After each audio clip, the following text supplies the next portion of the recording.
Yes, once again we have to proceed further from where we left in last video. We were here that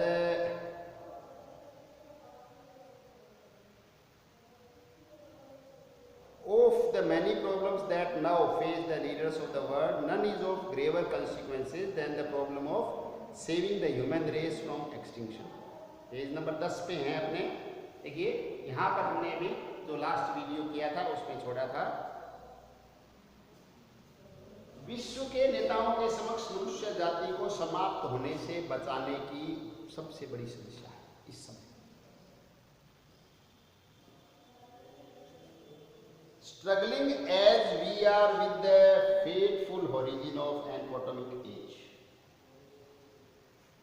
the achievement of science have induced in our minds a mood of despair, making us feel homeless, exiles caught in a blind machine.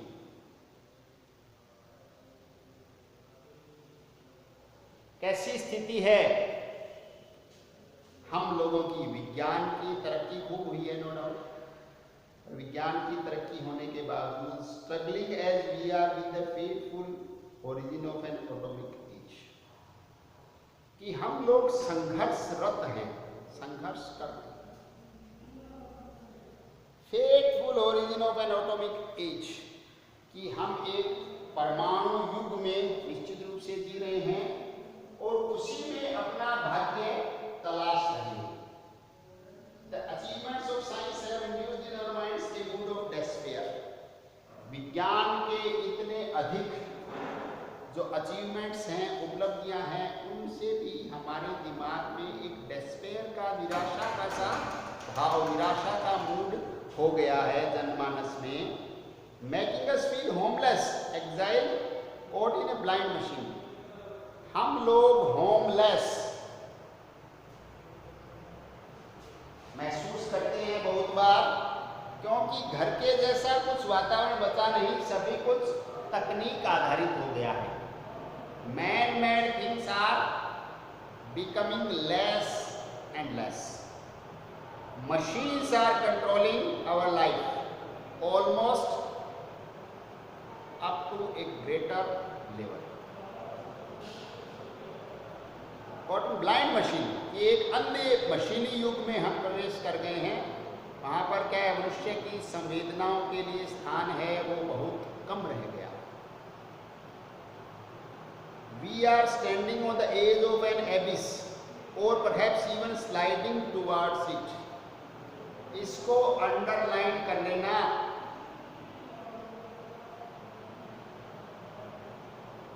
बड़ी ही तथ्यपरक, वास्तविकता पर आधारित line है. इतने बड़े philosopher, thinker, राष्ट्रपति जैसे पद को सुशोभित करने वाले व्यक्ति द्वारा कही गई. कहाँ हैं हम? हम यहाँ हैं. Standing on the edge of an abyss. What do you mean by abyss? क्या होता है ये? पहले क्या बोले? Standing on the edge. Edge क्या होता है? सिर्फ किनारा. बस थोड़ा सा आगे गए, एबिस. अभी देखना, एबिस मीन्स होता है बॉटमलेस एग्जिस्टेंस, जो अपने यहाँ की भाषा में बोलते हैं पाताल. क्या? पाताल. स्लिप हो गए ना एक बार, वापसी की संभावनाएं समाप्त. वापस आने का कोई रास्ता नहीं है. स्टैंडिंग, पहले तो क्या बोले? Standing on the एबिस. उसके तुरंत बाद क्या लिख दिया है? और perhaps even sliding towards it, कि शायद भैया हम लोग फिसल रहे हैं धीरे धीरे. किधर? उस अंतहीन खाई में, कुएं में, इसका कोई अंत ही नहीं है, उसमें गिरने की ओर, जिसका अंत ही नहीं है. तो वापसी वहां से संभव है क्या? नहीं संभव। हम ऐसी अंधी दौड़ का हिस्सा बन गए हैं कि अब वहां से वापसी संभव नहीं है। बहुत ज्यादा मुश्किल हो गया है काम, क्योंकि देखिए तरक्की करते करते हम अपने मूल पद से भटक गए। समस्या ये हो गई कि तरक्की करने में कोई बुराई नहीं थी, विज्ञान का अनुसरण करने में कोई बुराई नहीं थी, पर हुआ क्या कि हम लोग अंधी दौड़ में शामिल हो गए। We are standing on the edge of an abyss or perhaps even sliding towards it। और बेटा जब एक बार फिसलन शुरू हो जाती है ना, रुकना बड़ा मुश्किल है। अभी बारिश का मौसम चल रहा है, आप लोगों को पता है, एक बार पैर स्लिप हो गया,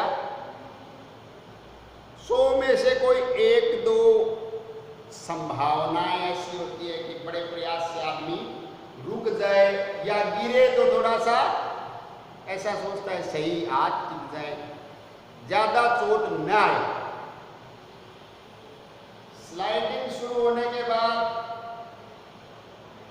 बड़ा संघर्ष, और बहुत कोई भाग्यशाली व्यक्ति होता है तो ये समझे आप कि बच पाता है, otherwise no one is usually survived. The Prime Minister of England is in a recent speech contemplated। contemplated क्या होता है? चिंता व्यक्त करना, गहराई से विचार करना, चिंता व्यक्त करना। क्या कहा ब्रिटेन के प्राइम मिनिस्टर ने अभी अपने ये कह रहे रिसेंट स्पीच, लेसन चाहे पुराना हो, ध्यान में रखना, लेसन चाहे पुराना हो पर आज के समय में भी बड़ा भारी प्रासंगिक है, इसीलिए हम इसको पढ़ रहे हैं परीक्षा के दृष्टिकोण से भी और ज्ञान के दृष्टिकोण से भी, मानवीय मूल्यों की स्थापना के दृष्टिकोण से भी। बहुत सारे आयाम होते हैं जब कितने बड़े व्यक्तित्व के द्वारा कोई बात कही जाती। क्या कहा? We are all nations stand at this hour in human history before the portals of supreme catastrophe and measureless rewards। क्या कहा है कि इस समय पूरी मनुष्य जाति विध्वंस के कगार पर खड़ी है। पूरी की पूरी मनुष्य जाति विध्वंस के कगार पर है। All nations stand, सारे ही राष्ट्र। अब आप समझिए बेटा, अगर परमाणु युद्ध होता है तो यूं नहीं है कि उसमें जो भाग लेगा वही प्रभावित होगा। अब इतने ज्यादा हथियार हो गए हैं कि धरती का कोई भी कोना अप्रभावित नहीं रहेगा, कोई भी प्राणी अप्रभावित नहीं रहेगा। ग्लोबलाइजेशन में इतने अरब मनुष्य धरती पर रह रहे हैं, पर सभी का हित एक दूसरे के साथ जुड़ा हुआ है। अब यो नहीं है कि कैलिफोर्निया में हो रहा है, हमारे क्या फर्क पड़ता है। ये समझना भी बड़ा जरूरी है कि विश्व में कहीं भी कोई भी घटना होती है तो उसके असर से हम 100% मुक्त नहीं हैं। किसी न किसी रूप में वो आपको और हमें प्रभावित करती ही करती है, और ऐसा विध्वंस तो निश्चित रूप से डायरेक्टली प्रभावित करेगा।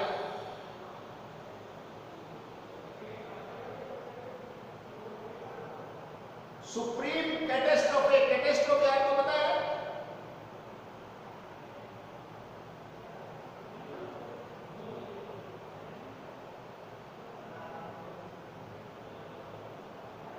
जो एकदम से उलट परिणाम हो जाए किसी भी ड्रामा में। अभी हम ड्रामा कम पढ़ते हैं, ड्रामा की एक टर्मिनोलॉजी है कैटेस्ट्रोफी। ट्रेजेडी कैटेस्ट्रोफे से ही होती है।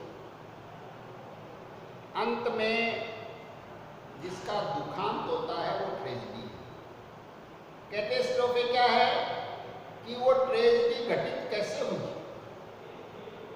सामान्यतया कोई किसी को धोखा देता है, सबसे नजदीकी सर्किल में से जब भी आदमी पतन की ओर जाता है। विश्वसनीय व्यक्ति धोखा देगा तो क्या होगा, ट्रेजेडी होगी। मनुष्य मनुष्य को धोखा देगा तो परिणाम दुखांतकारी ही होंगे, उसमें सुखांत नहीं हो सकता। पूरी की पूरी मनुष्य जाति ही ट्रेजेडी की ओर बढ़ रही है। कैटेस्ट्रोफे होगा तो ट्रेजेडी होगी, ट्रेजेडी होगी तो बड़ा भारी नुकसान होगा सभी को।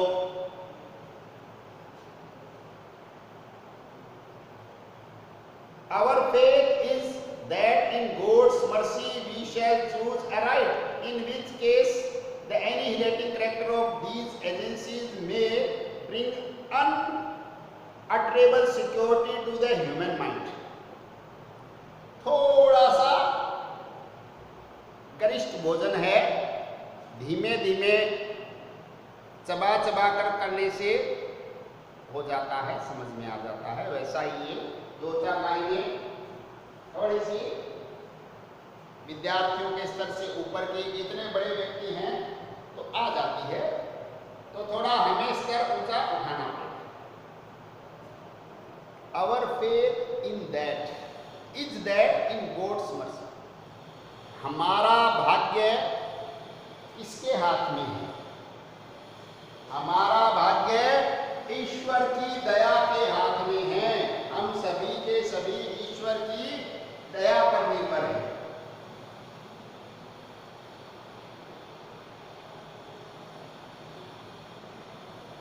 We shall choose aright. हमें सही का चयन करना पड़ेगा, सही का चयन करना पड़ेगा। In which case the annihilating character of these agencies may bring unutterable security to the human race. ऐसी स्थिति में जब हम सही का चयन कर पाएंगे तो क्या होगा कि ये जो विध्वंस करने वाली एजेंसियां हैं, these agencies may bring unutterable security. Minded utterable नहीं है, unutterable का मतलब अघोषित, बिना कही हुई। सिक्योरिटी का मतलब सुरक्षा, कि ये एजेंसियां, अब आप सीधा सा इसका मतलब क्या समझें कि ईश्वर इनको सद्बुद्धि दे, जिनके पास बड़ी भारी अनलिमिटेड पावर आ गई। अनलिमिटेड पावर रखने वाले लोगों को ईश्वर सद्बुद्धि दे, जिससे वो विध्वंस की ओर न बढ़े और एक अघोषित रूप से जो ईश्वर में विश्वास रखने वाले लोग हैं उनको सुरक्षा मिले, उनको सिक्योरिटी मिले। यद्यपि वो लोग कोई वादा नहीं करते, पर हम सही की ओर बढ़े, चूज अराइट, हम सही का चयन करेंगे तो संभवतया ईश्वर हमारे लिए सही का चयन करेगा। मतलब क्या है बेटा, इवेंट टैग वाली बात है। हम अच्छा सोचें, पॉजिटिव सोचें, दूसरे के लिए भला सोचें, तो एक बड़ी संभावना है कि वो अच्छा और भला सभी के लिए काम आएगा।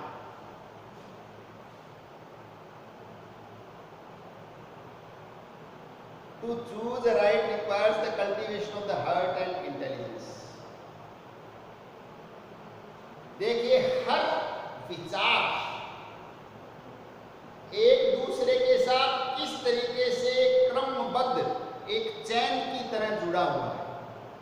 यही एक शानदार ओरेटर की पहचान है कि एक के बाद एक सीक्वेंस में उनके विचारों की कड़ी को आप देखिए। चूज राइट तो कैसे सही का चयन करें। ऐसे ये भाषण में सिर्फ प्रवचन देकर नहीं जा रहे हैं कि सही कैसे, क्योंकि सामान्य युवाओं का प्रश्न होता है, होना भी चाहिए, कि आपने तो कह तो दिया ऐसे करो वैसे करो, ऐसा कैसे करें। उसका जवाब जो साथ में देता है वही अच्छा ऑरेटर है, वही अच्छा प्रवक्ता है। कैसे सही का चयन होगा? To choose requires cultivation of heart and intelligence.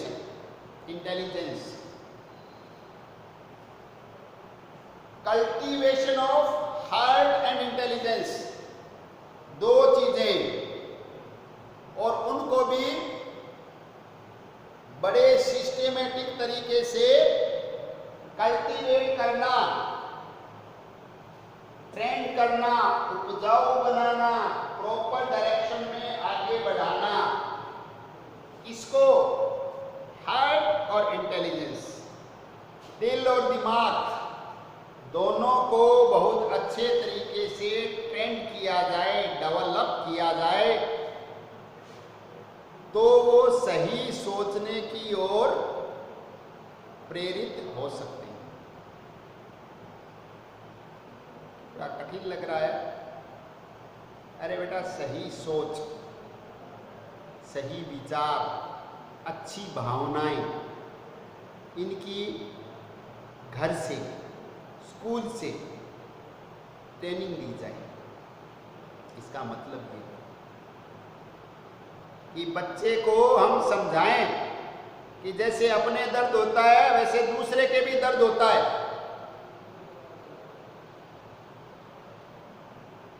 अपने को पीड़ा नहीं तो दूसरे को पीड़ा नहीं, ऐसा मानते, ऐसा नहीं। संवेदनशील बनाएं, इंटेलिजेंट, अच्छी आईक्यू का बुद्धिमान प्राणी, बुद्धिमान व्यक्ति बनाना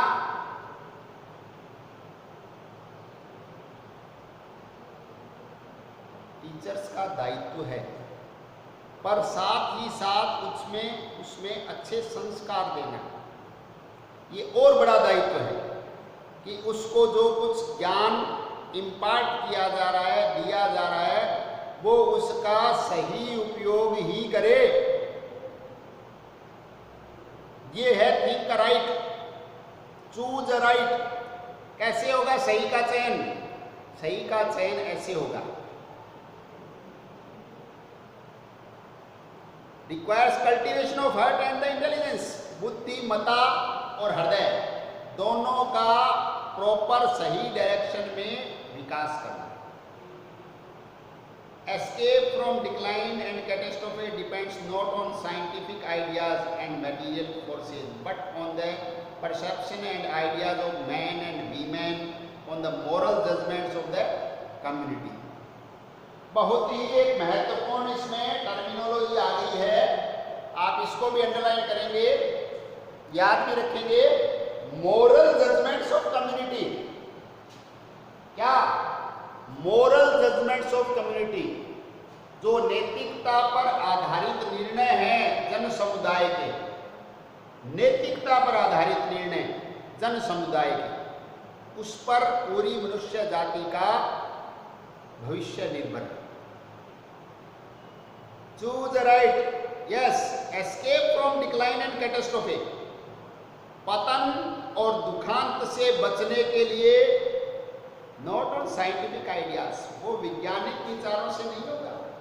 विज्ञान तो हमें नई नई चीजें बता रही है, हमें पतन से कौन बचा सकता है? मटेरियल फोर्सेस नहीं बचा सकता। But on the perception, ideas, विचार और अवधारणाएं, विचार और अवधारणाएं किनकी? मैन एंड वीमेन, मनुष्य जाति, आप पूरे समझें। On moral judgements of the community, कि हमारा जो आगे आने वाला भविष्य है वो वर्तमान जन समुदाय की मोरलिटी, नैतिकता पर निर्भर करता है कि वो आगे आने वाली पीढ़ी को, अपने बच्चों को नैतिकता के कौन से आयाम प्रदान करते हैं। अगर हम हमारी आने वाली पीढ़ी को सही नैतिक मानदंड सिखाने में सफल होते हैं तो कुछ हद तक हम दुखांत से बच सकते हैं। दुखांत से, पीड़ा से बचने के लिए विज्ञान नहीं, मोरलिटी, ध्यान रखना।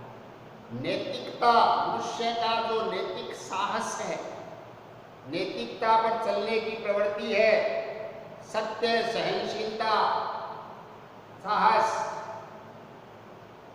सबका भला सोचने की प्रवृत्ति, इसका विकास किया जाए तो विज्ञान का सदुपयोग हो सकता है।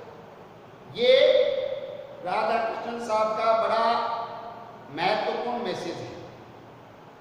We will continue in next video. Thank you very much.